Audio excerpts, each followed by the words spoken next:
네, 2부 시작하겠습니다. 출발 증시와이드의 최리나입니다. 기관의 연말 윈도우 드레싱 효과를 톡톡히 본 코스피가 6거래일 연속 오르면서 성탄절 연휴 맞기 직전 2,000선을 회복하는 비염을 토했었죠. 꾸준한 상승 그리고 마디지수의 회복, 참 괜찮은 성적이다라고도 보여집니다. 근데 오늘 추가 상승을 점치는 전문가들이 많습니다. 내일이 배당락 일인데요. 배당락 맞기 전에 오늘까지 투자를 해야만 배당주에 대한 배당을 받을 수가 있습니다. 때문에 오늘은 배당주에 관련된 매수세가 유입되면서 시장이 추가적으로 더 오를 것이다 하는 전망들이 지금 우위를 점하고 있는 것입니다.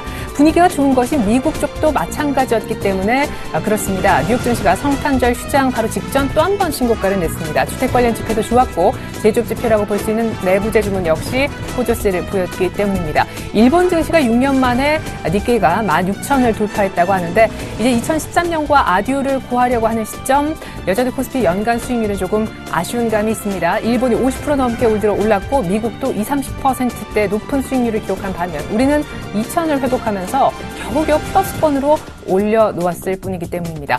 코스피도 코스피인데 코스닥도 날 좀 보소 하면서 관심을 끌려하고 있는데요. 코스닥이 과연 내년에 힘을 좀 차릴 수 있을까요? 올해 폐장일까지 3거래일밖에 오늘 포함해 남지 않았습니다. 오늘 어떤 모습을 보여줄지 배당 매력 때문에 증시가 추가 상승할 수 있을지요. 2부 시작하죠.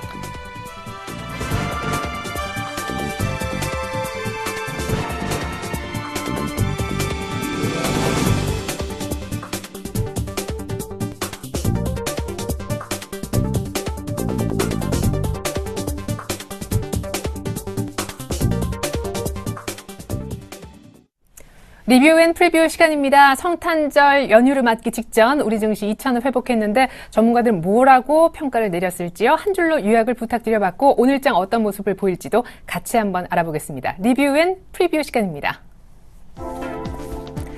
네, 먼저 최희승 차장님, 기관의 연말 뒷심을 발휘하게끔 했다, 2,000선을 회복시켰다 하셨습니다. 정영훈 팀장님은 미국 증시 또 사상 최고치 냈네, 견조한 상승세가 우리도 지속되겠다 하셨고요. 김혜란 연구원님도 2,000선 회복해서 상승 마감한 것에 의미를 두셨습니다.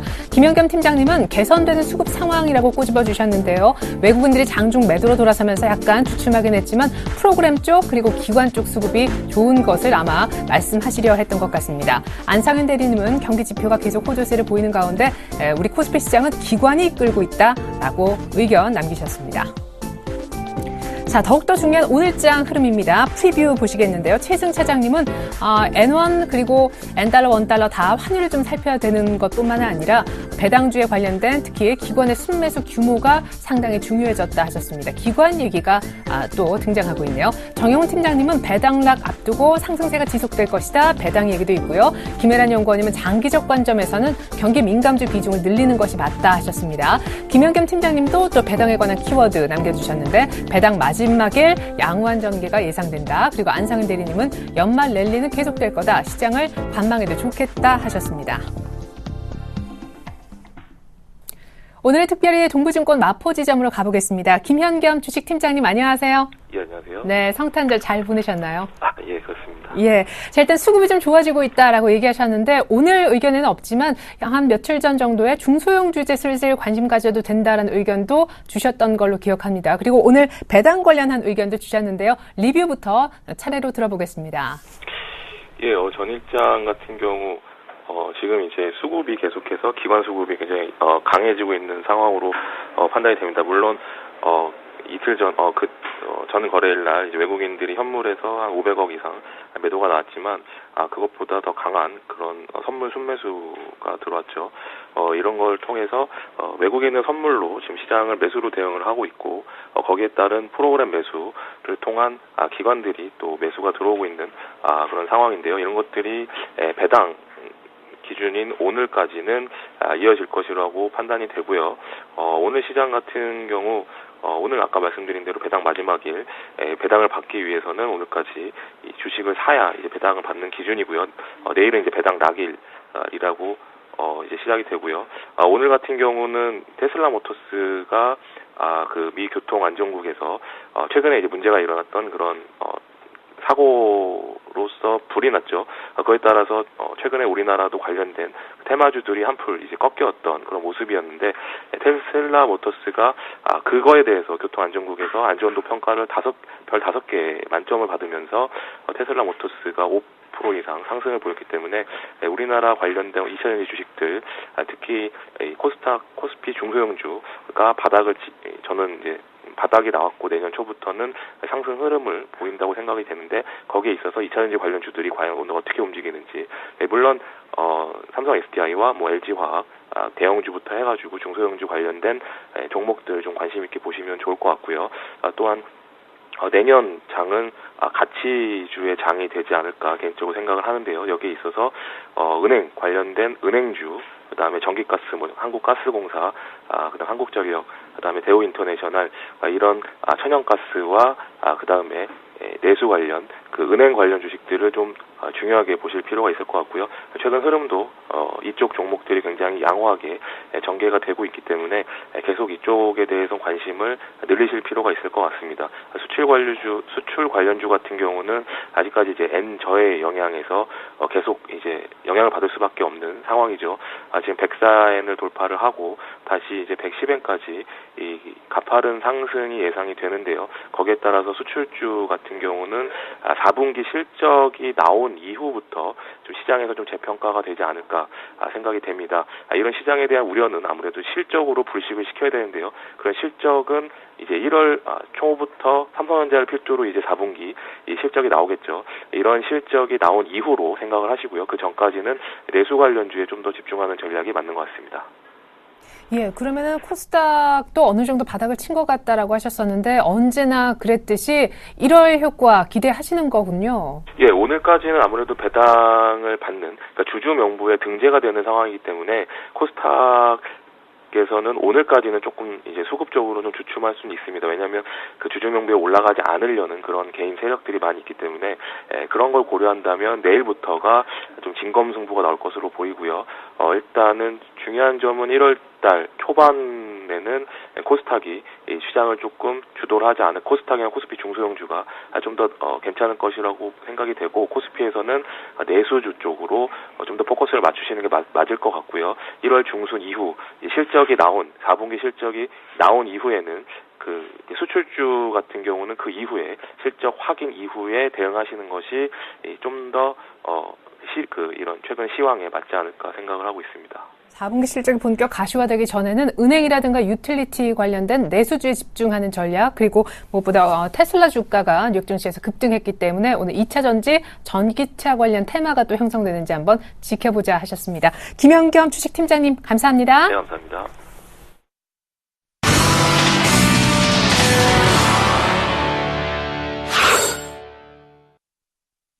넘버원에게 듣는다 시간입니다. 오늘은 미중산업경제연구소 조용찬 소장님과 함께하겠습니다. 소장님 안녕하세요. 예, 안녕하십니까? 네, 우리가 쉬는 동안 일본 니케이가 장중이 아니라 종가상 16,000원대를 뚫었더라고요. 엔화푼 효과가 톡톡히 나오는 것 같네요. 네, 그렇습니다. 지금 일본 증시 쪽에서 보면은 최근 엔화 약세로 인해서 올해 들어와서 시가총액이 2배 이상 늘어난 기업이 무려 500개가 넘는 기업들이 나타나기 시작했고요. 특히 그 해외 투자가들 같은 경우는 올해 들어와서 14조 엔 이상 순매수를 했습니다. 14조 엔이라는 것은 2005년에 사상 최대였던 10조 엔을 넘는 규모인데요.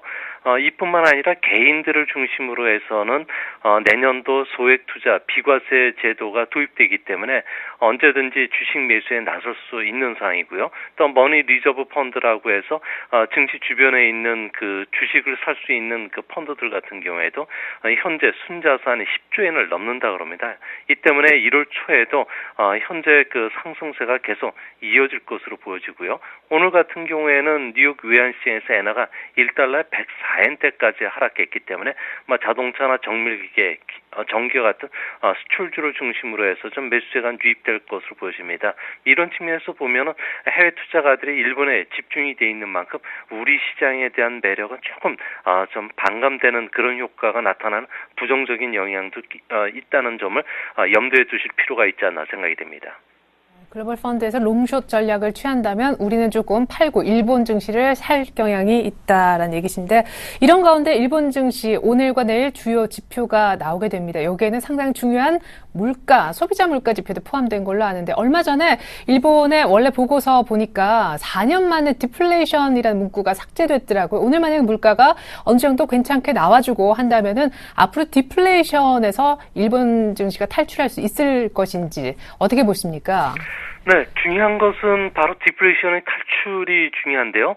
11월 소비자 물가 지수는 금요일 날 발표되는데요. 전년 대비해서 1.1% 증가할 것으로 보여집니다. 또 앞으로 그 물가의 그 선행 지표 역할을 하고 있는 12월 도쿄도 지역의 그 코어 CPI 같은 경우에도 0.6% 상승할 것으로 보여지는데요. 이 때문에 지긋지긋한 디플레이션에서 벗어나서 인플레이션 국면에 지금 들어가는 그런 모습입니다. 일본 정부도 내년도와 관련해서 물가가 계속 상승 패턴을 그릴 것으로 예상이 되는데요. 특히 소비자 물가 지수 같은 경우에는 내년도에 3.2%, GDP 디플레이터 같은 경우는 1.9% 상승할 것으로 보여집니다.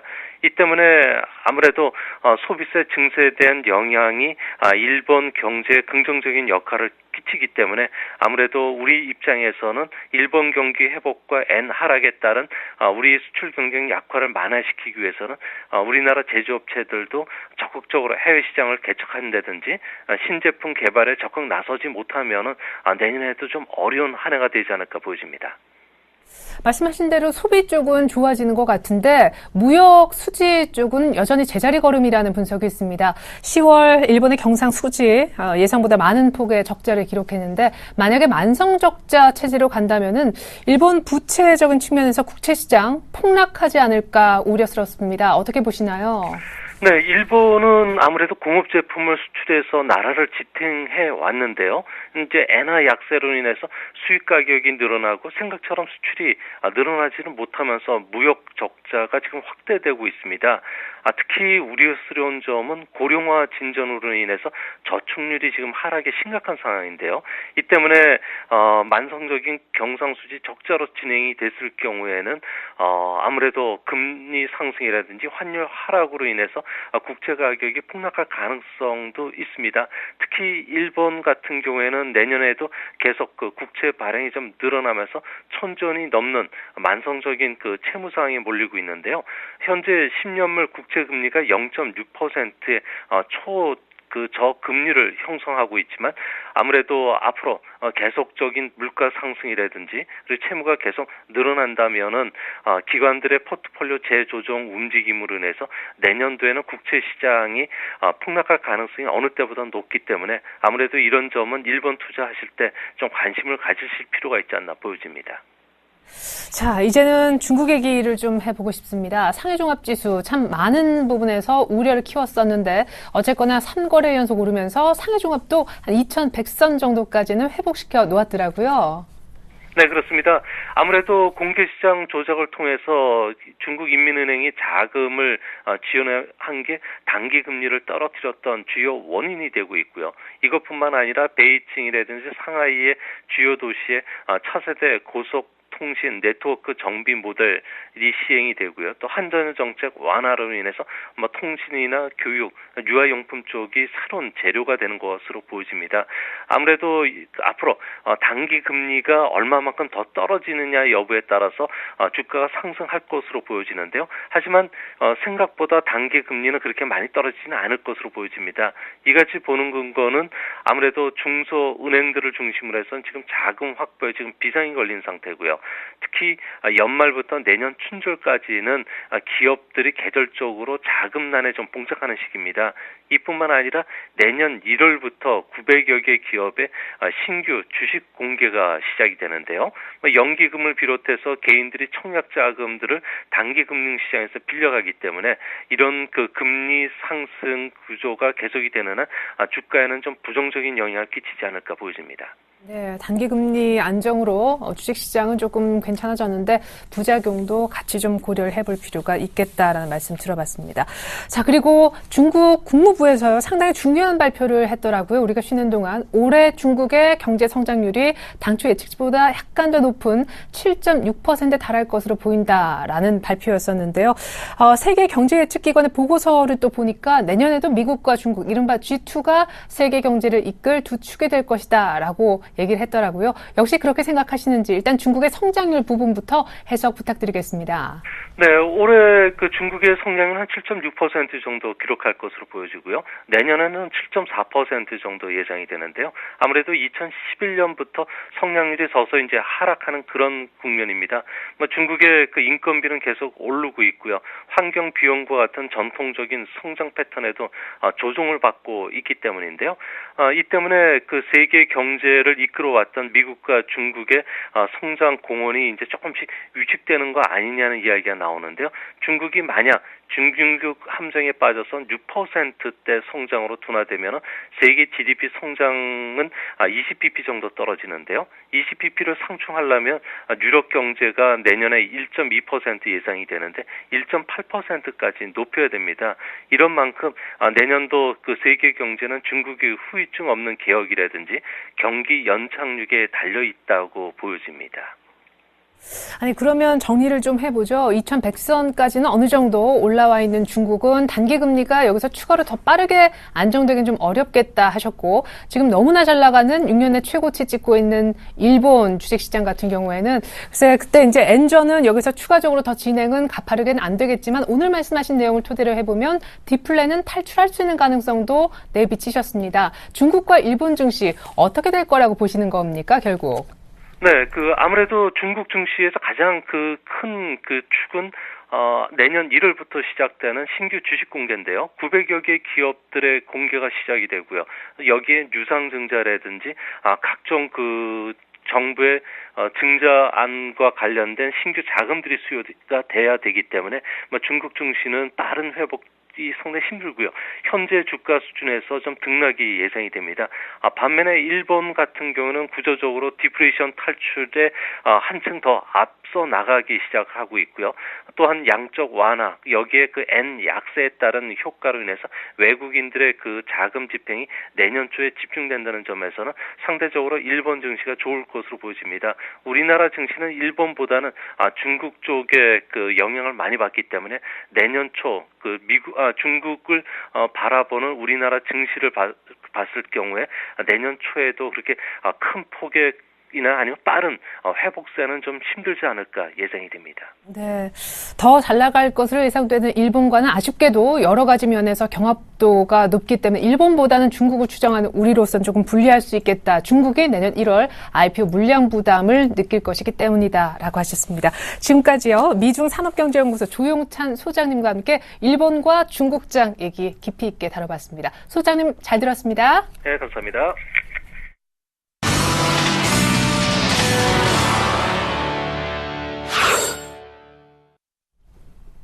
열려라 수급 터져라 거래량 시간입니다. 우리가 전일 쉬었었고 그 전일 거래가 됐었는데 바로 그날의 수급 특징주를 한번 살펴보고자 합니다. IBK 투자증권 여의도 본사에 계시는 박성환 차장님과 늘 함께하고 있습니다. 차장님 안녕하세요. 성탄절 연휴 잘 보내셨나요? 네, 안녕하세요. 잘 보내셨습니까? 네. 자, 오늘 일단 수급 특징주 전거래 것부터 먼저 확인해보고 추가 분석 듣겠습니다. 외국인들이 장중에 매도 전환하면서 약간의 아쉬움을 남기긴 했지만 전반적으로 수급이 괜찮았다. 특별히 기관의 수급이 돋보였다는 분석을 받은 바로 그날의 수급 특징주 보여드리고 있습니다. 때문에 오늘 기관 쪽 먼저 한번 오른편 체크를 해보면요. 레버리지에 대한 기관의 사랑이 갑자기 부쩍 계속 늘어나는 모습이고요. 삼성전자 1%가량 전거래일에서 조정을 받았지만 외국인도 매수했고 기관도 두 번째로 많이 샀습니다. 현대차 계속 러브콜 보내고 있고요. 화면에 안 보이지만 매수 6위 정도 현대모비스도 같이 올려놓았었습니다. 타이거 200 샀고 SK 하이닉스 역시 다시 한번 기관이 2거래 연속 매수세를 연속적으로 보여주고 있습니다. 외국인도 삼성전자 외에 삼성전자 우선주, 현대차 우선주. 네, 일단 우선주를 배당 매력이 높아서인지 급하게 매수하는 모습이고요. 삼성생명 6거래 연속 사고 있어요. NC소프트 역시도 매수했고 화면에 안 보이지만 매수 6위에는 LG U+를 올려놓는 외국인이었습니다.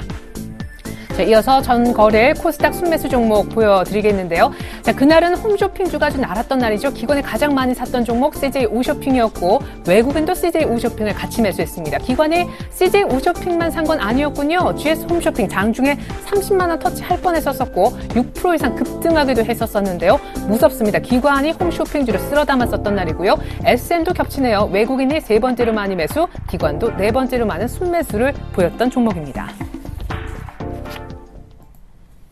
네, 박성환 차장님, 수급 특징주 가운데 특징주 어떤 종목으로 생각되시나요? 네, 첫 번째 종목은 삼성생명입니다. 외국인이 6거래일 연속 순매수인데요. 삼성전자 배당 수익률이 0.5%포인트 상향 조정됐습니다. 이에 따라서 삼성생명의 연간 당기 순이익이 5% 정도 증가할 전망인데요. 삼성생명은 삼성전자의 최주주로서 관련 배당 이익이 655억 원에서 1311억 원으로 큰 폭 개선될 전망입니다. 정상적으로 10월에서 12월 실적이 뚜렷한 어닝 증가 요인이 부재하기 때문에 다소 부진할 것을 판단하고 있지만 이후에 14년 1분기 계열사의 배당이 증가에 따른 어닝 모멘텀이 재부각될 전망입니다. 자사주 매입 이벤트는 내년에도 이어질 전망인데 2011년부터 주주 친화 정책의 일환으로 연간 자사주 1.5% 매입 그리고 높은 배당 성향 정책을 유지했습니다. 올해 또한 삼성생명의 주주 친화 정책 스탠스가 그대로 유지될 전망이기 때문에 2월 중 2014년 경영계획 발표회에서 자사주 매입 계획을 발표할 가능성이 높다고 보겠습니다.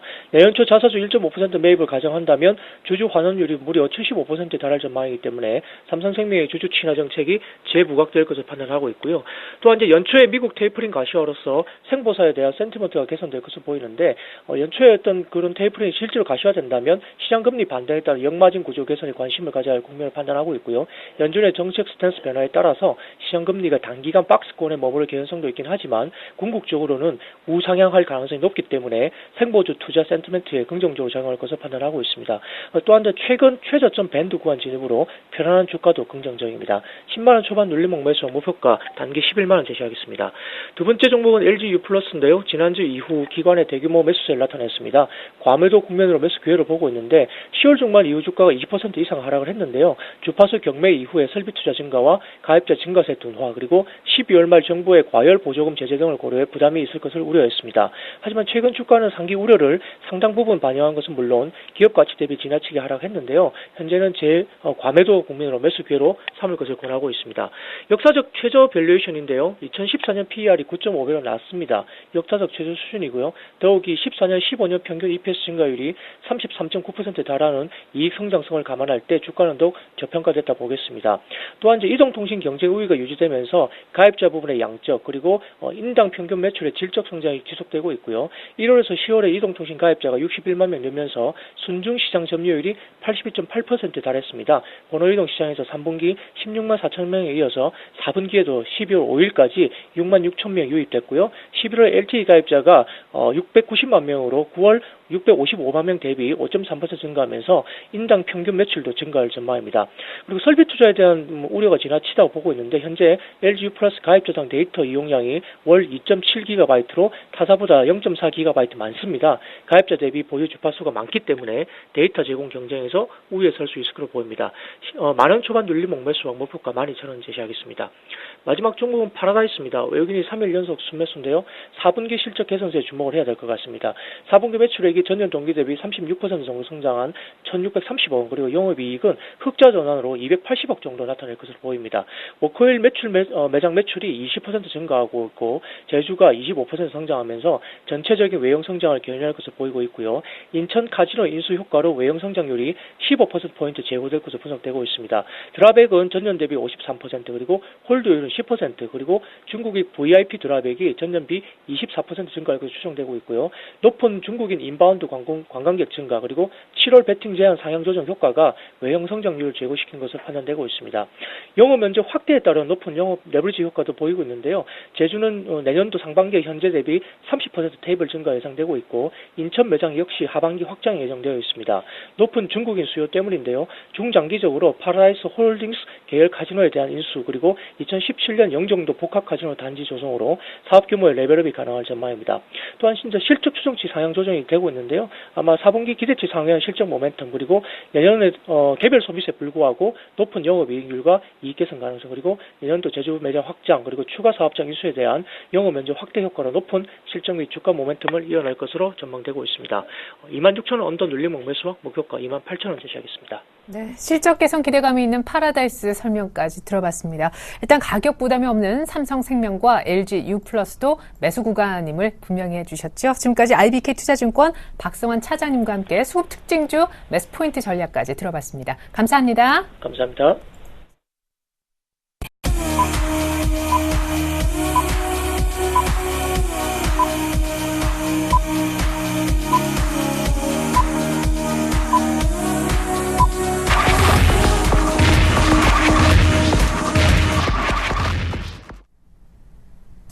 네, 12월 26일 목요일 우리장 열렸습니다. 미국 증시가 성탄절 연휴 직전 또 신고가를 냈고요. 일본은 종가 기준 6년 만에 니케이 225지수 16,000원대를 결국 뚫어냈습니다. 우리 증시도 쉬기 바로 직전에 2,000선을 일단 회복시켜 놓았었죠. 코스닥도 정에 차진 않지만 아직 오자는 아니지만 490선까지는 위쪽으로 올려놓은 그런 상황이 있습니다. 내일 이제 배당락일인데 기관의 연말 윈도 드레싱 덕분에 여기까지 2,000선까지 올라올 수 있었던 것을 감안해 볼 때 오늘 배당주 관련된 매수세가 기관으로부터 추가로 더 들어온다면 여기서 약간 더 올라갈 수 있다는 전망이 있습니다. 근데 이후가 또 걱정이 되실 거예요. 오늘 전반적인 전략 함께 하시면 좋겠습니다. 오늘 스튜디오에는요. 샘플러스 정동훈 멘토님이 나와주셨는데 출발 상황 같이 한번 들어보겠습니다. 안녕하세요. 네, 안녕하세요. 네, 2,000선을 추가로 상승을 좀 보여주고 있는지 코스닥도 개장 분위기 궁금합니다. 예, 그렇습니다. 코스피, 코스닥 양시장 오늘 소폭 이제 강보합권에서 출발을 했습니다.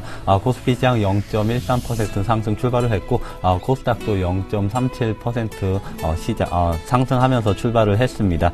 현재 시가총액 코스피 기준으로 해서 시가총액 상위 종목들 중에서 대부분 이제 빨간불을 켜 있는 가운데 삼성전자 그리고 신한지주, 네이버 등이 소폭 약보합권에서 움직이고 있다 이렇게 말씀을 드릴 수가 있을 것 같습니다. 최근에 국내를 비롯해서 글로벌 시장 정말 산타 선물을 받았다 이러한 말들이 나오고 있는데 사실상 제가 개인적으로 생각을 했을 때는 지금 선진 시장만이 본격적인 그리고 제대로 된 산타 선물을 받았다 저는 이렇게 말씀을 드리고 싶습니다. 아직까지 국내 시장 글로벌 선진 증시를 따라가고 있지는 못하고 있는 형국인데 역시나 테이퍼링 그 여파가 신흥국 시장에 가장 큰 영향을 미칠 것으로 전망이 되면서 아직까지 국내 시장 크게 상승을 하고 있지는 못하고 있다 이렇게 말씀을 드릴 수가 있을 것 같습니다. 오늘까지 코스피 시장 소폭의 강세를 보여주고 있는데 역시나 글로벌 선진 시장 강세에 따라서 그리고 기관권의 연말 윈도우 드레싱 물량에 따라서 오늘까지 상승세를 보여주고 있다 이렇게 말씀을 드릴 수가 있을 것 같습니다. 그리고 오늘 특징적인 종목은 뚜렷하게 코스피 시장에서 없는 상태입니다. 다소 전반적으로 대부분의 기업들이 소폭의 상승을 보여주면서 코스닥 지수 상승을 보여주고 있다 이렇게 말씀을 드릴 수가 있을 것 같고 코스닥 같은 경우는 조금 할 얘기가 많다 이렇게 말씀을 드리고 싶은데 수급적인 면에서 먼저 말씀을 드려야 될 것 같습니다. 특히나 전일장은 아니고 전일장은 쉬었기 때문에 24일 장에서 기관과 외국인이 코스닥 시장에서 순매수를 보여줬습니다. 그런데 최근 한 1, 2주가량의 코스닥 수급을 살펴보면 2시 전까지는 외국인은 순매수를 지속을 하고 2시 전까지 기관은 순매도를 기록을 하다 2시 이후에 가파르게 개인권에서 매도가 나오면서 그 물량을 기관과 외국인이 담아가는 이런 형국을 보여주고 있습니다. 코스닥 시장 일평균 거래일이 1조 원 미만으로 내려온 상태입니다. 드디어 참지 못하고 개인 투자자분들이 중소형 개별주를 매도하고 있다 이렇게 판단이 되고 있는데 이제 1월 효과로 인해서 대형주보다는 역시나 중소형주 랠리가 조금 있을 것으로 전망이 되고 있기 때문에 코스닥 시장 상승 추세가 상승 추세로 전환하지 않고 수급이 몰리지 않는다는 이유로 인해서 개인 투자자들이 파는 이런 행동은 오히려 기관과 외국인을 도와주는 형국이 아닌가 이렇게 판단되면서 코스닥 시장에서 대가 우량하고 펀더멘털이 있는 그런 기업을 골랐다면 역시나 매도하지 마시고 내년 1, 2월 장까지는 좀 강력하게 홀딩해보자 이렇게 말씀을 해드리도록 하겠습니다. 네, 자 이렇게 해서 양시장 개장 분위기 한번 짚어봤습니다. 서울 외환시장 오늘 먼저 좀 나가볼까 하는데 그 전에 한번 일본 개장 분위기도 짚어드리죠. 일본 니케이가 전일에 장중이 아니라 종가상 16,000원대를 돌파했었는데 오늘 여기서 더 오릅니다. 0.47% 거의 0.5% 가까이 더 오르면서 16,085원대까지 치고 나가는 모습입니다. 대단하군요. 자, 서울 외환시장 분위기 이어서 살펴보죠. IBK 투자증권에 계신 윤영규 연구원님 안녕하세요. 네, 안녕하십니까? 네, 이틀 연속 소폭 빠졌고 우리가 성탄절 연휴 보내기 직전 1,050원대 4거래 만에 조금 허용하는 그런 모습이었는데 미국의 지표가 그간 또 좋게 나왔습니다. 오늘 어떻게 출발하고 있나요? 네, 연준의 자산 매입 축소 결정이 너무 이른 것이 아니었냐는 우려는 이후 발표된 주요 경제 지표가 기대 이상으로 선전하면서 점차 불식되고 있는 것 같습니다. 지난주 목요일 FOMC 직후 발표된 3분기 GDP 확정치가 4.1%로 대폭 상향 조정된 것을 시작으로 11월 개인 소비 지출이 전월 대비 0.5%나 증가한 것으로 나타났고요. 크리스마스 이브에 발표된 내구재 주문 지수 역시 전월 대비 3.5% 증가하면서 일각의 우려를 잠재우고 있는데요.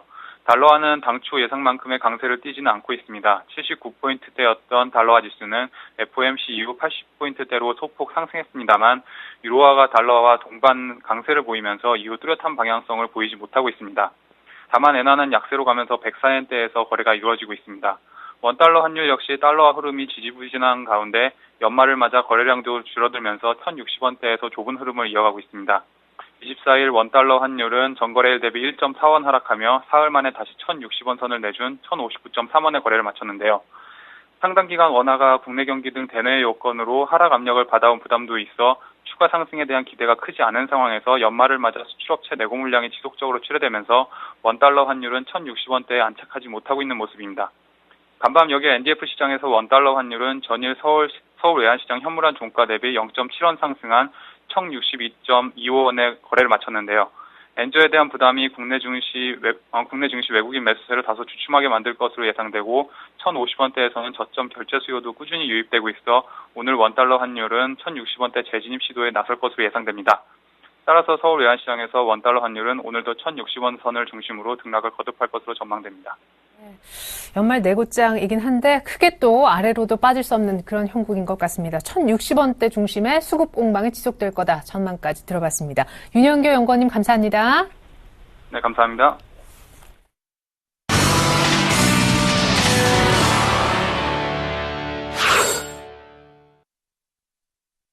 네, 오늘의 돌발 종목 한번 살펴보겠습니다. 첫 번째는 NH농협증권을 살펴야 될 것 같습니다. 우리투자증권 매각 우산협상 대상자로 선정이 되면서 지금 갭 상승했고요. 두 자릿수대 아주 급등을 보여주고 있네요. 그리고 덧붙여서 우리금융까지 오늘 같이 좀 주인을 증권 쪽에서 타졌다라는 소식에 엿새째 오름세를 계속 이어가는 그런 모습입니다.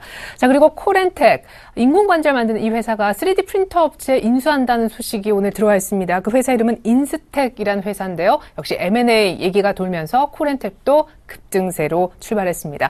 그리고 벽산건설은 이슈가 하나 있죠. 지금 아키드 컨소시엄에서 인수자금 납입을 하지 않아서 계속해서 이제 하한가 행진을 연휴 직전까지 했었었는데 법원이 조금 이 여유를 허용을 했나 봅니다. 오늘까지 납입하라라고 다시 한번 데드라인을 미뤄줬는데 오늘이 또 다시 한번 관건이 될 것 같습니다. 벽산건설 오늘 아침 분위기는 어떨지 같이 한번 살펴보겠습니다. 압구정으로 나갈까요? 유진투자증권 압구정 지점에 계시는 정승현 과장님 안녕하세요. 네, 안녕하세요. 네, 자 NH농협증권부터 한번 분위기 살펴보죠. 급등이네요. 네.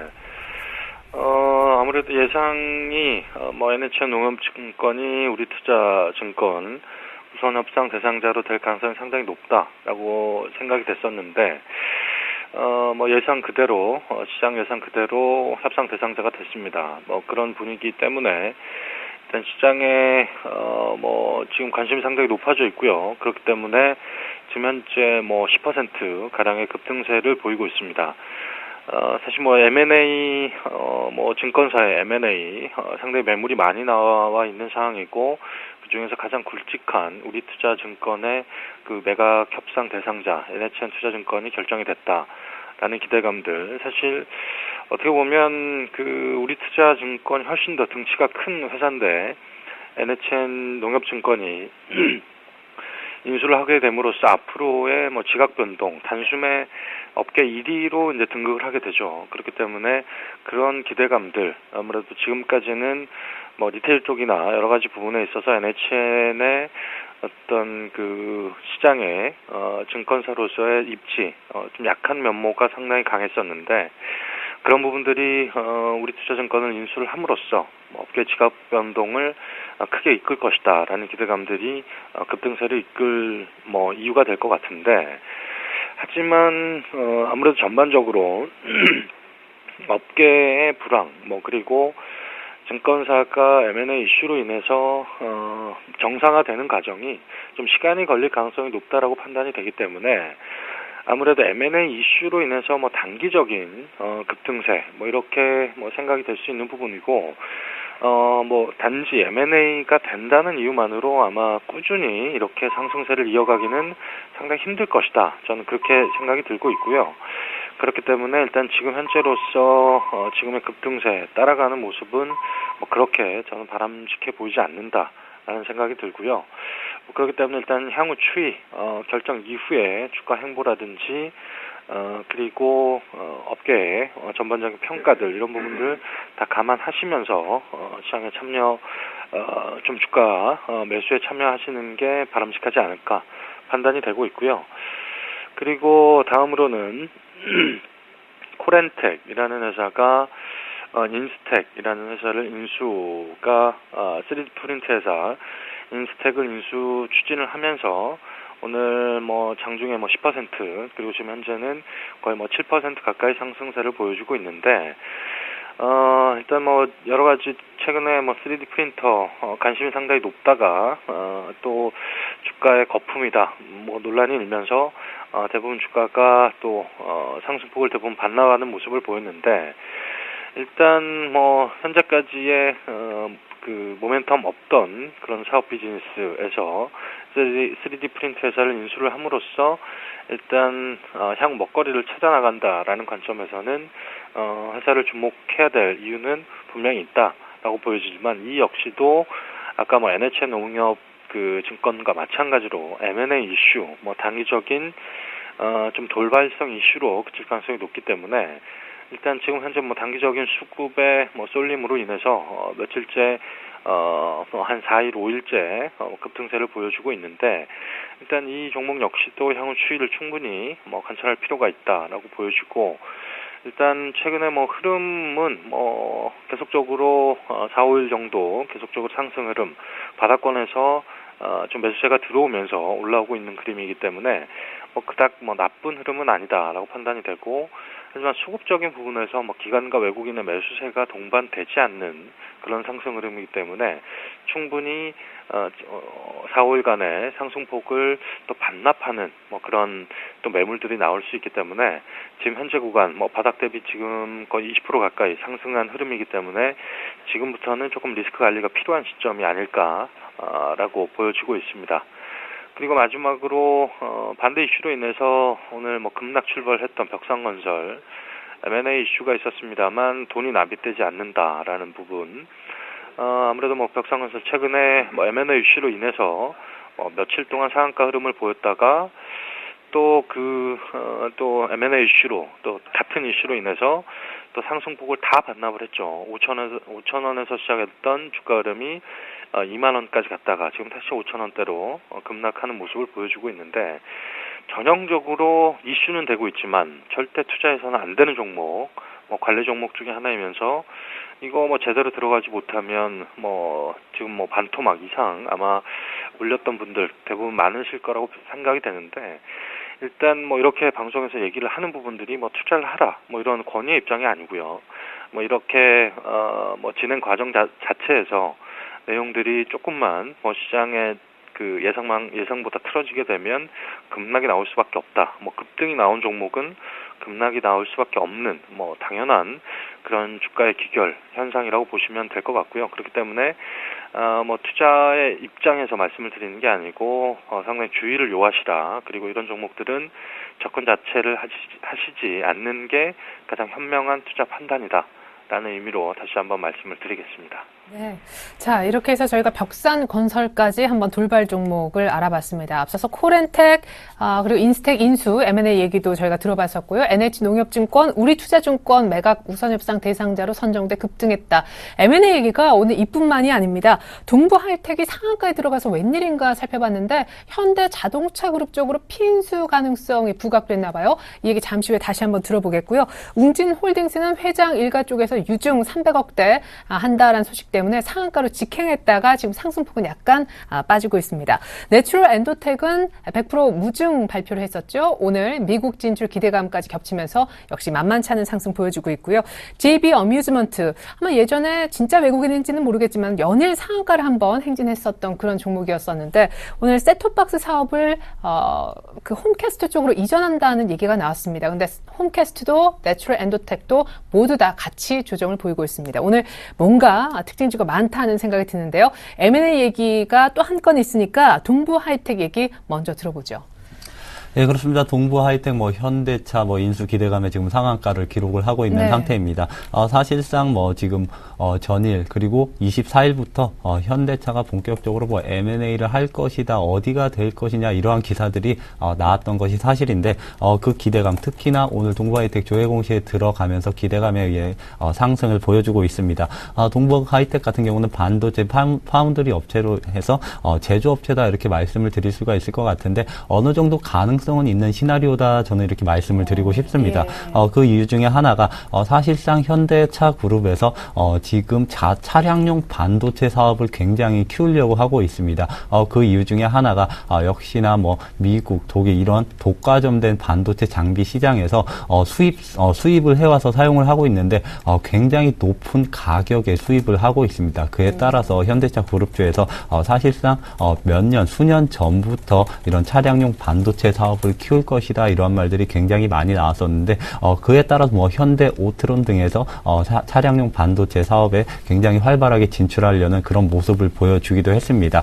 그에 부합하는 그런 지금 기사가 나온 것이다 저는 이렇게 판단을 하고 있는데 사실상 동부하이텍 뭐 재무가 굉장히 우량하거나 아니면 실적이 굉장히 좋은 종목이 아니기 때문에 현대차 그룹 인수 기대감에 의해서 오늘 상한가를 기록을 했다 이렇게 말씀을 드릴 수가 있을 것 같습니다.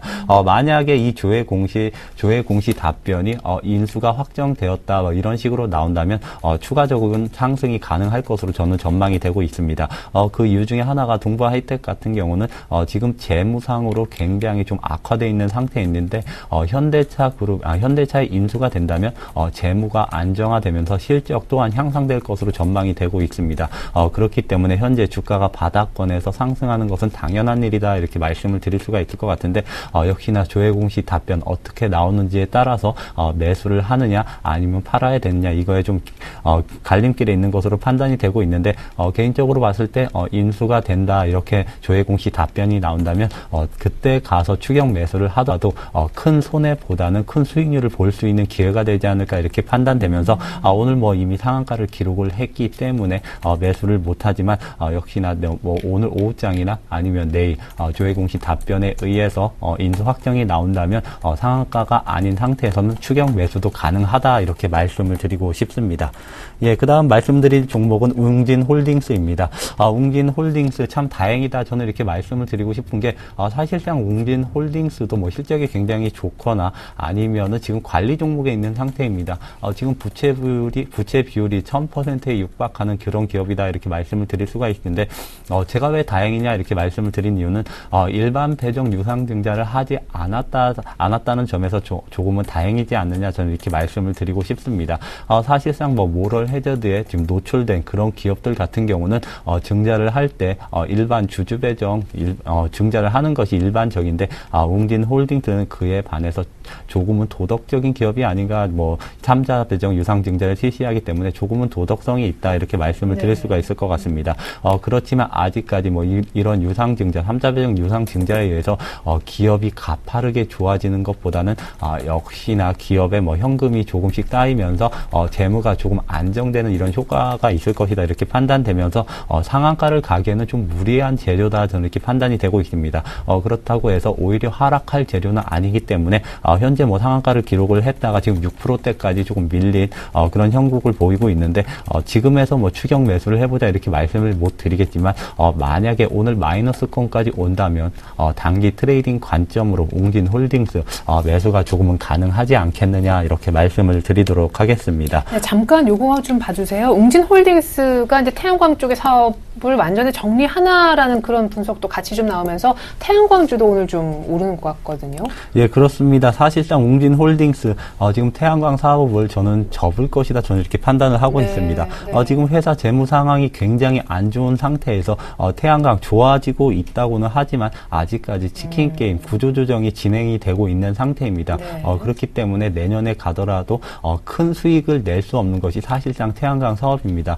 저 개인적으로 봤을 때 태양광 사업 같은 같은 경우는 아직까지 특히나 2010년도에 좀 무분별하게 기업들에서 굉장히 진출을 했다 이러한 관점으로 봤을 때 역시나 구조조정은 2014년, 2015년 상반기까지는 조금 이어질 가능성이 있기 때문에 재무가 굉장히 안 좋은 웅진홀딩스 같은 경우, 웅진그룹주 같은 경우는 역시나 태양광 사업을 철수하는 것이 회사를 살리는 그런 길이 아닐까 이렇게 생각하면서 웅진홀딩스를 비롯해서 태양광 사업을 접는다면 뭐 이 기대감으로 뭐 태양광주들이 반등할 것이다. 저는 이렇게 사실상 웅진그룹주에서 지금 태양광 사업을 접는다고 하더라도 관련된 뭐 경쟁 업체가 큰 반사 수익을 입을 수 있지는 않을 것이다. 저는 이렇게 판단을 하고 있습니다.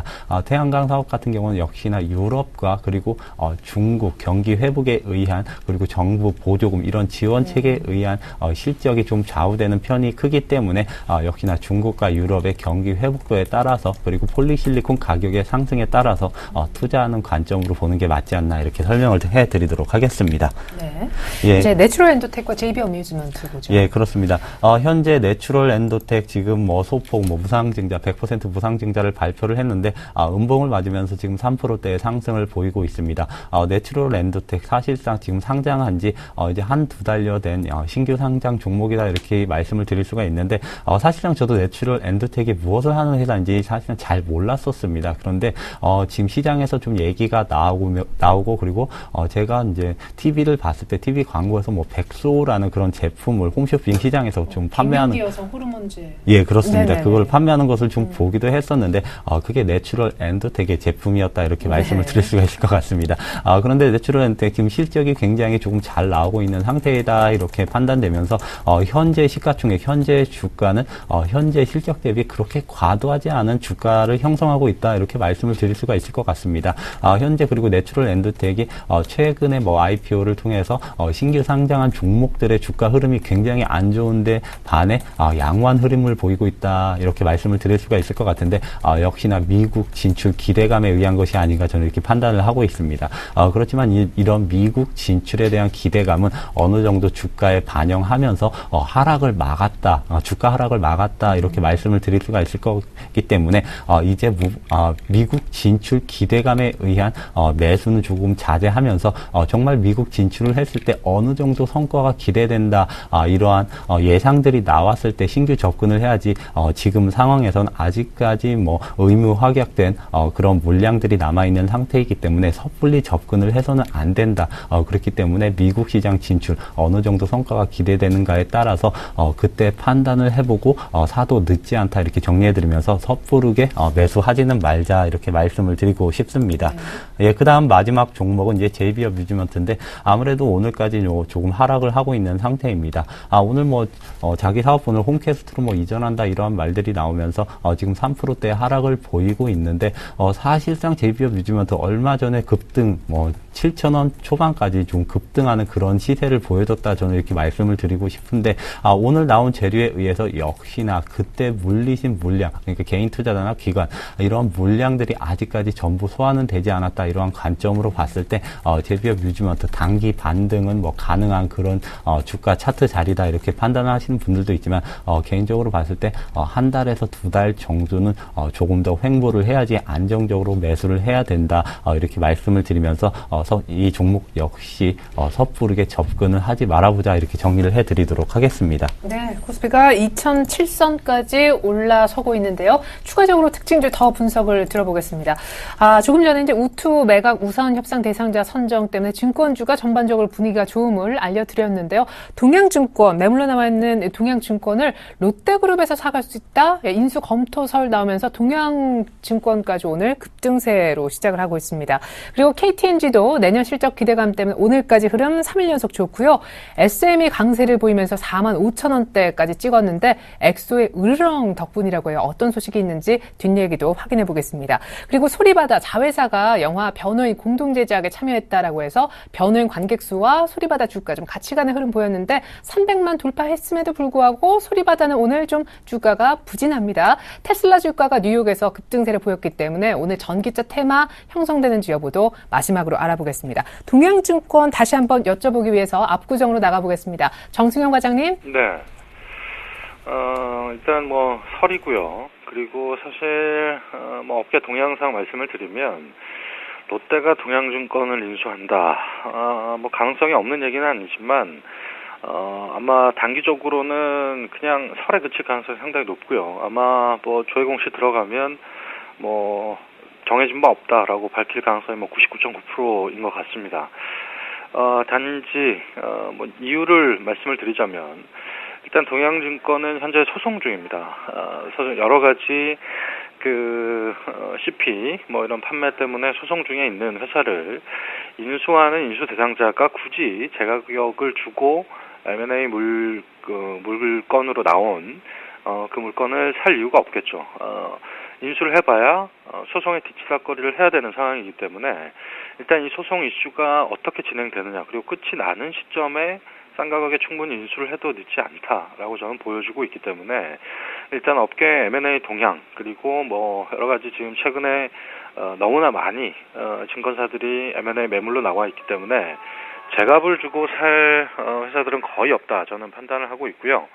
그렇기 때문에 일단 뭐 시장의 관심 자체가 지금 우투 때문에 M&A 물건에 대한 시장의 관심은 높아져 있습니다만 일단 M&A 될 확률은 저는 가능성 자체로 따져봤을 때는 상당히 낮다라고 말씀을 드리고 싶고요. 그렇기 때문에 뭐 동양증권 같은 경우에는 뭐 M&A 얘기가 나오면 워낙 뭐 주가가 과도하게 빠진 국면 그리고 이 소송의 결정들이 어떻게 나냐에 따라서 아마 동양증권의 미래는 또 결정이 날 수밖에 없거든요. 현재 지금 뭐 소송의 결과들이 불안전 판매 때문에 30에서 40%까지 증권사의 책임이 있다라는 판결이 나면 거의 소송 규모가 뭐 조 단위이기 때문에 뭐 충당금을 약 3천에서 4천억 정도 쌓을 수밖에 없는 상황. 뭐 그런 과정까지 다 고려한다면 여러 가지 요인들로 인해서 동양증권에 대한 투자 관점은 저는 무조건 좀 접는 게 맞지 않겠느냐. 뭐 그렇게 보여지고 뭐 단기성 재료들로 인해서 뭐 급등락은 나올 수 있겠습니다만 중장기적 모멘텀은 전혀 없는 회사다라고 말씀을 드리고 싶고요.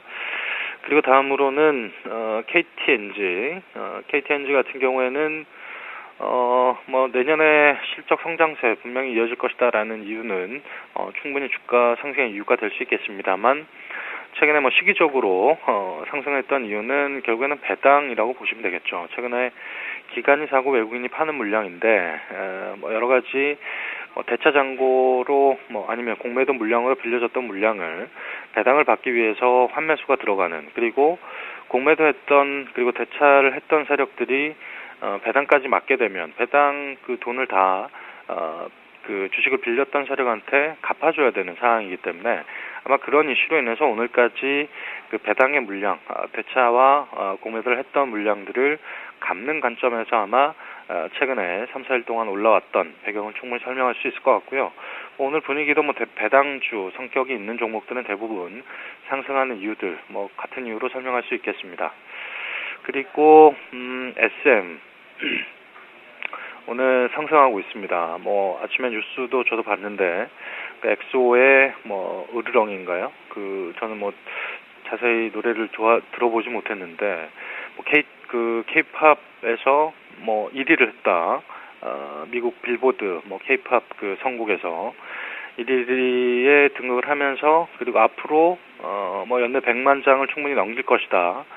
이런 부분들이 SM의 주가를 끌어올리는 계기가 되고 있는데 일단 좋은 소식인 것 같습니다.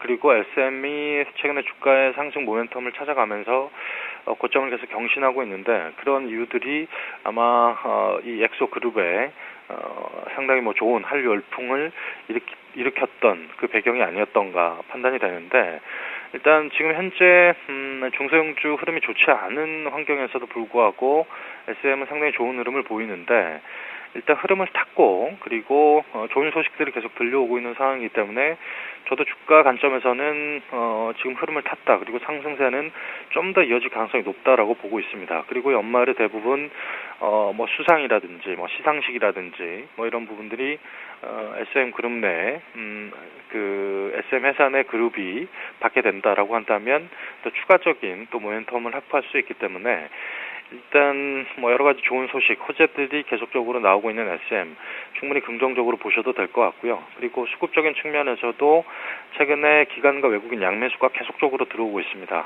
그만큼 시장에 관심을 받고 있다라는 이유이기 때문에 SM은 저는 항상 뭐 지금 현재로서는 뭐 중소형주 중에 가장 탑픽으로 꽂을 만한 상당히 좋은 주식 그리고 주가 흐름을 보이고 있다라고 말씀을 드리겠습니다. 그리고 마지막이 아니죠. 그 다음에 소리바다 같은 경우에 저는 변호인을 봤는데 뭐 영화는 괜찮습니다. 여러 가지 뭐 이슈 논란의 뭐 핵에 있죠.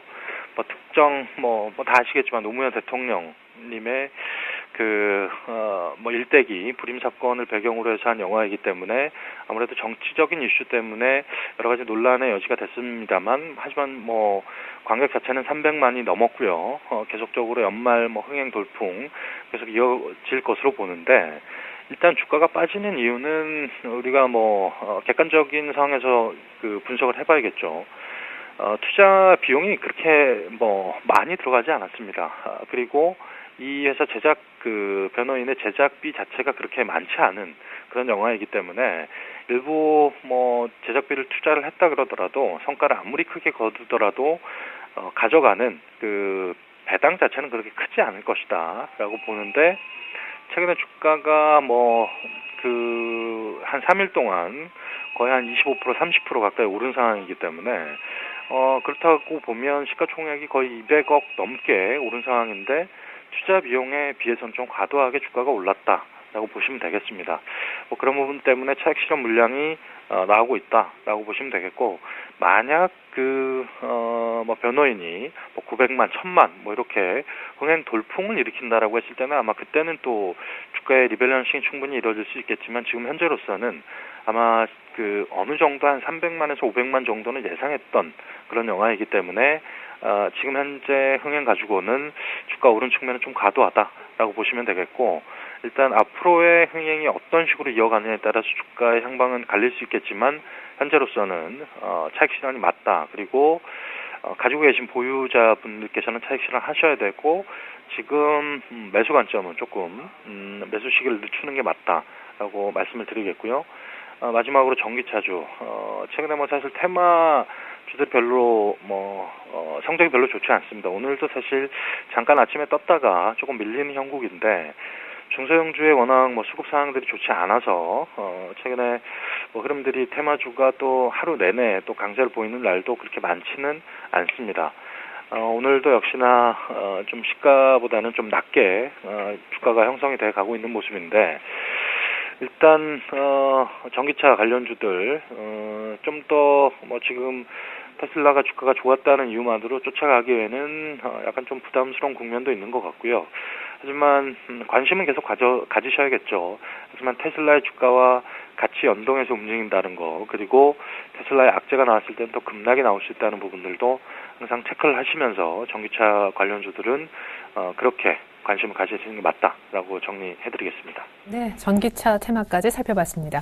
앞서 이제 소리바다는 현재 국면에서 차익 실현이 맞고 향후 변호인의 흥행이 관건이 될 거다라고 하셨었는데 미디어 플렉스도 자체 영화 용의자 흥행 예감 때문에 강세를 보이고 있습니다. 아직 흥행 예감으로 강세를 보이고 있는 이 주가 흐름이 거품은 없는 것인지 한번 알아보겠고요. 롯데제과도 실적 바닥 기대감 때문에 오늘까지 나흘 연속 오르고 있고 무디스에 이어서 피치에까지 신용등급이 깎여서 조금 부진했었던 포스코가 역시 기관의 사랑으로 오늘 조금 살아나고 있습니다. 미디어플렉스, 롯데제과, 포스코까지 짧게 특징주 3개 더 한번 보죠. 네, 그렇습니다. 1차적으로 미디어 플렉스 먼저 말씀을 드리도록 하겠습니다. 사실상 올해 4월부터 가장 얘기가 많이 나왔던 중소형주가 아닌가 저는 이렇게 말씀을 드리고 싶은데 4월 초에 미디어 플렉스 주가가 2,000원이었습니다. 그런데 역시나 개봉되는 이제 개봉작 이름도 기억이 안 나는데 무슨 고릴라가 나와서 야구를 하는 그런 영화였던 것으로 기억을 하고 있는데 그 기대감에 의해서 6,000원 부근까지 상승을 했던 거의 200%가 육박하는 그런 상승률을 보였던 종목 중에 하나가 미디어 플렉스였다. 하다 이렇게 말씀을 드릴 수가 있을 것 같습니다. 그런데 그 영화가 흥행에 참패를 하면서 5,910원 고가를 찍은 다음에 지금 3,000원 초반대로 내려온 상태입니다. 미스터 고였나요? 예, 그렇습니다. 네. 미스터 고였던 걸로 이제 저도 기억이 나는데 사실상 저는 그 영화를 봤습니다. 그런데 왜 이렇게 흥행에 참패했는지 아직까지 이해가 되지 않는 부분이 있는데 그만큼 기대감에 의해서 주가 상승이 과도하다면 역시나 차익 매물 역시 재료가 노출됐을 때 과도하게 나오는 것이 일반적이다 이렇게 말씀을 드리고 싶은데 용의자 기대감에 의해서 오늘 뭐 4%가량 상승을 보여주고 있다 이렇게 말씀을 드릴 수가 있을 것 같습니다. 그런데 저는 미디어 플렉스를 좀 장기적인 관점으로 바라봐야 된다 이렇게 말씀을 드리고 싶은 게 이제 사업 구조가 조금 변화했다 이렇게 말씀을 드리고 싶습니다. 그에 따라서 올해 하반기 그리고 내년부터는 이익 개선이 굉장히 가파르게 좋아질 것이다 이렇게 전망이 되고 있기 때문에 현재 구간에서는 분할로 매수가 가능하다 이렇게 말씀을 드리고 싶습니다. 용의자 기대감으로 인해서 뭐 오늘 10%대의 급등을 보인다 그러면은 저 개인적으로 봤을 때 추격 매수는 자제하고 다시 떨어지면은 분할 매수를 해보자 이렇게 말씀을 드리겠지만 네. 오늘 4%대 이런 상승폭은 역시나 감내할 만한 매수할 만한 그런 가격권이다 이렇게 말씀을 드리면서 미디어 플렉스 오늘 4%대지만 분할 매수 내년까지 본다면 분할 매수 영역권이다 이렇게 짧게 정리를 해드리겠고 그리고 포스코와 롯데제과는 동시에 말씀을 드리도록 하겠습니다. 포스코 롯데제과 뭐 최근에 뭐 주가 흐름이 양호한 상태다 이렇게 말씀을 드릴 수가 있을 것 같은데 역시나 연말 기간에 대형주 윈도우 드레싱 효과가 아닌가 저는 이렇게 판단을 하고 있습니다. 특히나 포스코 같은 경우 기간의 매수세가 굉장히 지금 급격하게 들어오고 있다 이렇게 말씀을 드릴 수가 있을 것 같은데 이게 지금 외국인의 매도 물량을 받으면서 사실상 상승폭은 그리 크지 않다 이렇게 말씀을 드릴 수가 있을 것 같습니다. 그런데 올해가 지난 다음에 기관권에서 이러한 매수세는 조금 약화되지 않을까 이렇게 판단되면서 아무래도 최근에 포스코 뭐 신용등급 강등이다 이런 악재성 기사가 굉장히 많이 나오고 있는 기업입니다. 물론 개인적으로 봤을 때 내년에 철강 산업 조금은 올해보다 좋아질 것이다 이렇게 전망은 하고 있지만 수급적인 면이 봤을 때 국내 시장을 지금 뭐 좌지우지한다고 할 수 있는 게 외국인이기 때문에 외국인의 매도가 지속되는 한 역시나 내년 초에는 포스코 조금은 조심해야 되지 않겠느냐 이렇게 말씀드리면서 현재 구간에서 뭐 포스코 매수해보자 이렇게까지는 말씀을 못 드리겠고 외국인의 매수가 주춤해지고 그리고 기간의 매수세도 주춤해지면서 바닥권을 안정적으로 다지는 구간에서 30만원 초반대에서는 매수가 가능하겠다 이렇게 정리를 해드리도록 하겠습니다. 그리고 롯데제과도 짧게 말씀드리자면 최근에 뭐 2000선 밑으로 내려오면서 이제 내수주를 다시 봐야 된다 이러한 말들이 나오면서 사실상 롯데제과 그리고 뭐 풀몬 홀딩스 같은 내수주들이 상승을 보였던 것이 사실입니다. 그렇지만 이 종목 또한 윈도우 드레싱이 끝난다면 추가적인 상승은 조금 제한되지 않을까 이렇게 판단되면서 매수는 자제해보자 이렇게 정리를 해드리도록 하겠습니다. 네, 숨쉴 여유를 좀 드려야 되지만 시간 관계상 오늘장 조언도 좀 같이 부탁드리겠습니다. 오늘장 조언이라기보다는 이제 내년 1월달까지 보는 전략을 좀 말씀드리려고 합니다. 이제는 중소형주 개별주 안정적으로 좀 가져갈 만한 시기가 되지 않았나 저는 이렇게 판단이 되고 있는데 앞서서도 1월 효과 얘기가 나오긴 했는데 워낙 실망이 크셔가지고 이거 뭐 가겠나라는 의심도 드실 거야 아마. 네, 사실상 뭐 시장에서 12월에는 뭐 연기금에 뭐 중소형 개별주 특히나 코스닥 뭐 자금 집행설 그리고 숏 커버링설 여러 가지 설이 나돌면서 12월은 뭐 코스닥 장세가 좋을 것이다 이러한 전망들이 나왔던 것이 사실인데 다 비껴갔습니다. 그런데 1월에는 역시나 대형주보다는 중소형 개별주가 모멘텀을 받으면서 상승이 가능하지 않을까 이렇게 판단을 하고 있기 때문에 이런 1월 효과에 의해서 중소형 개별주에 집중해보자 이렇게 말씀을 드리겠고 또 한 가지가 지금 뭐 4분기 그러니까 2013년 올해 4분기에는 스마트폰 부품주 재고 조정이 있을 예정입니다. 예상보다 큰 재고 조정에 의해서 4분기 실적이 시장 컨센 대비 하회할 것으로 전망이 되고 있는데 역시나 이런 재고 조정이 끝난다면 내년 상반기에는 갤럭시 S5 효과로 인해서 실적이 조금은 좋아지지 않을까 그렇기 때문에 코스닥 시장에서 가장 많은 비중을 차지하는 것이 스마트폰 부품주, IT 부품주입니다.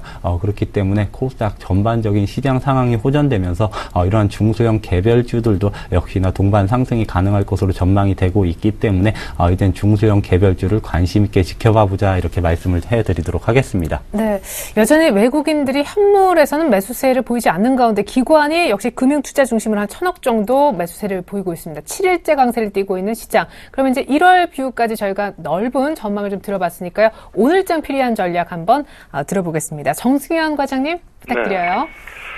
오늘 배당 기준일이죠. 오늘까지 사면 이제 배당을 받을 수 있는데, 일단 뭐 그런 효과로 인해서 오늘 아마 일시적으로 매수 유입이 일정 부분 들어올 것 같습니다. 아까 말씀드렸듯이 그 뭐 대체 잔고라든지 공매도 물량을 빌려줬던 그런 세력들이 오늘 일단 그 주식을 갚아야지만 일단 배당을 물리지 않는 뭐 그런 효과, 이런 부분들로 인해서 배당 효과로 오늘 일정 부분 시장의 상승을 기대해 볼 수 있지 않을까, 뭐 그런 말씀으로 마무리하겠습니다. 네. 자, 일단 배당 기준일 효과를 오늘 한번 노려보자, 이런 전략까지 들으실 수 있었습니다. 지금까지 샘플러스 정동욱 멘토님, 그리고 유진투자증권 압구정 지점에 계시는 정승현 과장님 두 분의 분석으로 함께했습니다. 두 분 모두 수고 많으셨습니다. 고맙습니다. 네, 감사합니다.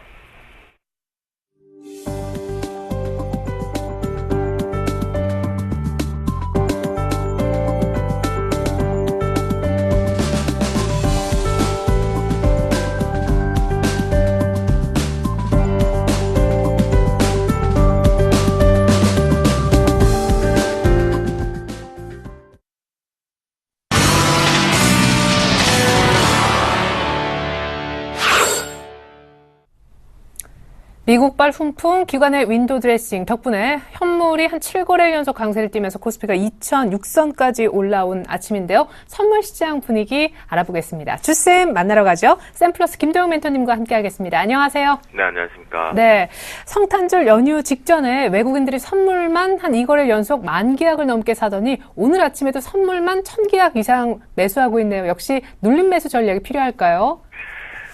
일단 오늘 결론 모두가 다 뭐 배당 얘기도 많이 하고 있고요. 추격 매수는 자제하자, 저는 계속 강조하고요. 이미 음봉의 꼬리들 이 부분 봐야 될 것 같고요. 오늘 전체적으로 이제 추가 반등 나올 수 있다. 자, 그건 기대고 예측이겠죠.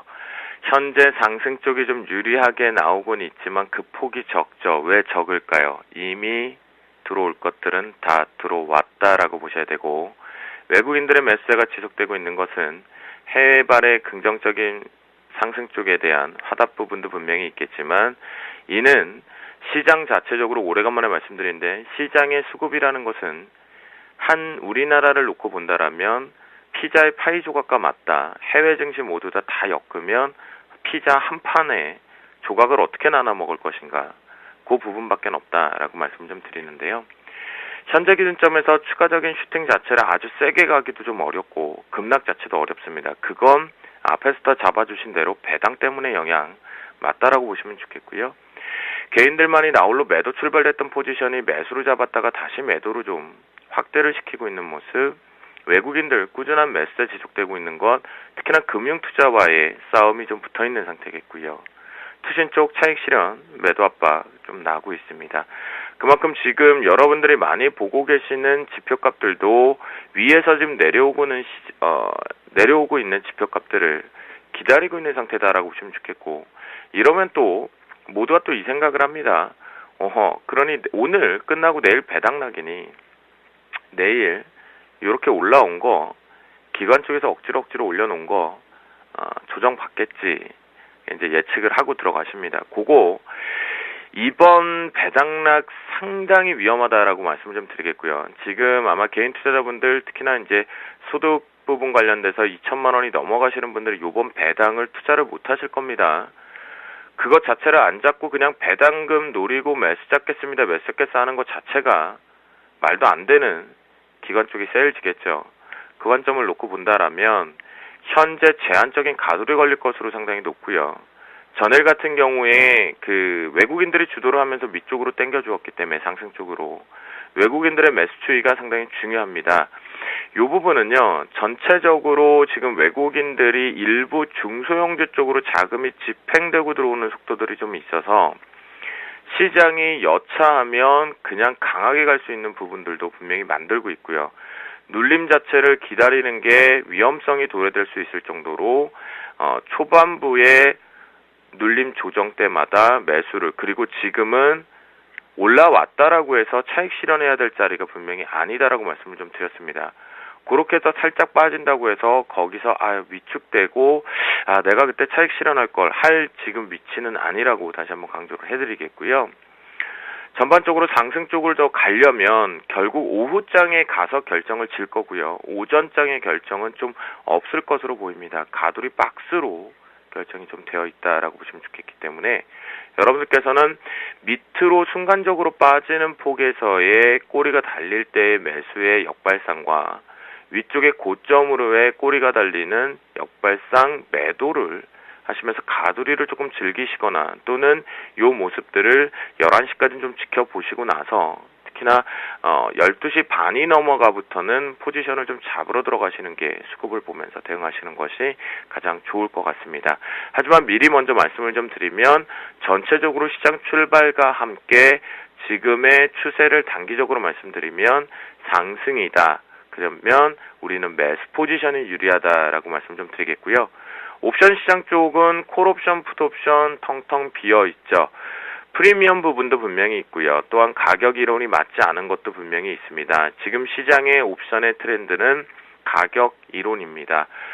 그 부분 속에서 결국은 우리나라는 어제 이제 휴장을 했고 또한 폐장일이 월요일이고 또 하루를 쉬고 이틀을 쉬고 나서 만기주에 들어오다 보니까 분명한 건 거래일수가 줄었기 때문에 변동은 분명히 만들어낼 것으로 판단을 하고 있습니다. 그래서 옵션 투자하시는 분들은 현재 오늘 같은 경우에는 특히나 마지막 부분에서 예측 매도 쪽으로 보고 조정 쪽으로 보고 풋옵션을 들어가시는 건 좀 위험하다라고 말씀드리겠고요. 프로그램 쪽에서 보면 이것이 시장을 지금 상승 쪽으로 계속 올려놓는 주범인데요. 차익과 비차익, 특히 바스켓이 많이 비어있는 관점도 분명히 있고요. 배당을 노리는 부분 때문에 들어오는 것도 있습니다. 이것이 이제 중요 포인트로 상당히 많이 자리를 잡을 것 같겠고요. 이번 1월 옵션 만기 때의 가장 큰 영향력 수급보다도 어쩌면 프로그램일 가능성이 높다라고 말씀을 좀 드립니다. 금일 대응 전략적으로 말씀드리면 강조했던 외국인들 매수 포지션만 확인을 하시면 좋을 것 같은데요. 현재 우상향, 즉 상승 쪽으로 보시는 화면처럼 상승 쪽으로 계속 매수세가 유입되고 있기 때문에 이 부분이 급작스럽게 매도로 전환 스위칭 되지 않는다라면 여러분들 역시 눌린 매수 잡는 것이 저가 매수가 유리하다라고 말씀 좀 드리겠고요. 추격은 절대로 자제하시기 바랍니다. 지금 변동폭도 상당히 적고요. 그 폭에서 먹거리가 많이 나오지 않는다라고 보시면 좋겠고요. 그러니까 급등과 급락은 없다라고 보시는 것이 맞습니다. 오늘장. 그리고 황금 라인 쪽으로 잡아드리면요. 자, 신호등 쪽에 이탈 나오는 조정포를 전일 마감 쪽에서 만들어 주었고 이탈 나오는 척 하다가 빠르게 들어올렸습니다. 그리고 안정화되면서 녹색 등 안쪽으로 들어와 있습니다. 그 말인즉슨 상승세, 매수세가 유리하다라는 것을 분명히 지금까지 계속 보여주고 있다라는 관점이겠고요. 여러분들께 황금 라인으로 정해드리면 264.10으로 설정을 합니다. 자, 요 부분을 이탈 나온다고 한다면 요 부분에서부터 저항대가 강력히 걸릴 때는 이제는 올라간 상승이 마무리가 되는구나. 그렇다고 하락 쪽도 여러분들이 풀 베팅을 하고 시세 차익을 크게 노릴 수 있는 위치도 분명히 아닙니다. 그렇기 때문에 황금 라인을 지금 현재 지지하고 있기 때문에 매수가 계속 유리한 위치, 기술적으로도 이 부분을 몸통으로 깨고 내려가서 저항이 걸리게 되면 그때부터는 매도 포지션을 가동시키는 것이 좋습니다. 현재 기준에 예측하시면서 매도포를 가동시키는 건 조금 위험하다. 매도포를 가동시키고 싶으신 분들은 매수를 잡지 못하겠다라는 관점이기 때문에 관망세로 일관하시는 게 가장 좋을 것 같겠고요. 황금 라인의 정확히 저항과 지지를 보고 결정을 놓으시는데 현재 지금 살짝 이렇게 3번봉에서 떨어진다고 해서 금방 바로 들어올리죠.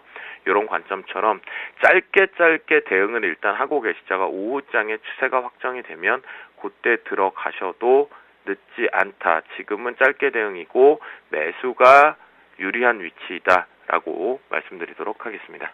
네, 하지만 그 매수가 추격 매수가 돼서는 안 된다라고 하셨습니다. 오늘 오전장에서는 윗꼬리 아랫꼬리 역발상을 아주 짧게 하는 전략 정도만 유효할 뿐 편안하게 매매하실 분 오후장 황금 라인 기대하시면 좋겠습니다. 지금까지 샘플러스 김도영 멘토님의 전략 확인해봤습니다. 잘 들었습니다. 네, 감사합니다. 네, 성탄절 연휴 직전에 미국 증시 또 신고가 냈죠. 미국발 훈풍에 코스피가 2000선 내친김에 안착을 시도하고 있습니다. 기관 러브코리어 연말을 맞아 무려 16거래일째 이어지고 있는데 외국인들은 선물 쪽에 강한 베팅을 하는 것도 특징적입니다.